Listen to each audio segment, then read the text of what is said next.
Hello guys, ഇന്ന് ഞങ്ങൾ മറ്റേ കമ്പല്ലൂർ എന്ന് പറഞ്ഞ ഒരു സ്ഥലത്തേക്ക് പോവുക. അതൊരു പാലമാണ്. അപ്പോൾ ഈ റീൽസിലൊക്കെ വൈറലാവില്ലേ, പാലത്തിൻ്റെ അവിടെ ചായ കടി, എന്നിട്ട് ഒരു ഈവനിങ് വൈബ്. ശരിക്കും ഇത് കാണാൻ ഭയങ്കര രസമാണ്. അതിൻ്റെ ഇടയിൽ പുഴയാണെങ്കിലും നല്ല ഭയങ്കര ഭംഗിയാണ്. പക്ഷേ ഇതിൻ്റെ അകത്ത് പ്രശ്നം എന്താണെന്ന് വെച്ചാൽ, ഈ റീൽസ് കണ്ടിട്ട് പോയതുകൊണ്ട് തന്നെ അവിടെ ആകെ ചായ വെക്കുന്ന ഒരു ചേട്ടനേ ഉള്ളൂ. ഫുള്ള് തിരക്ക്. അപ്പം എല്ലാവർക്കും ഒന്നും ചായയൊന്നും കിട്ടത്തില്ല. ഞങ്ങൾക്ക് കിട്ടിയില്ല. അപ്പോൾ ഇങ്ങനെ പോയി കണ്ടു. അപ്പോൾ ആൻറ്റുവിനിങ്ങനെ നേച്ചറിൻ്റെ ബ്യൂട്ടി ആസ്വദിക്കാനുള്ള പ്രായമായിട്ടില്ലെന്ന് എനിക്ക് തോന്നുന്നത്. അവനാണെങ്കിൽ ഫുള്ള് അലമ്പ്. ഇത് പിണങ്ങിയിട്ട് കണ്ണടച്ചിരിക്കുകയാണ്. അവൻ്റെ മെയിൻ ഹോബിയാണ് പിണങ്ങിക്കഴിഞ്ഞാൽ കണ്ണടച്ചിരിക്കും.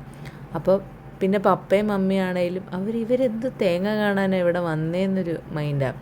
കാരണം അവരൊക്കെ ഇതൊക്കെ കണ്ട് ജീവിക്കുന്നവരല്ലേ. അപ്പോൾ ഇതിൻ്റെ അകത്ത് തന്നെ സ്പെഷ്യാലിറ്റി എനിക്ക് മാത്രമാണെന്ന് തോന്നുന്നു. ഇങ്ങനെ ഈ കാടും പുഴയൊക്കെ കാണുമ്പോൾ ഭ്രാന്തുള്ള പ്രശ്നമുള്ളൂ. ബാക്കി ആർക്കും അങ്ങനെയില്ല. അപ്പോൾ അവരൊക്കെ ഇവിടെ എന്നെ ഇത്ര കാണാനൊരു മൈൻഡായിപ്പോയി.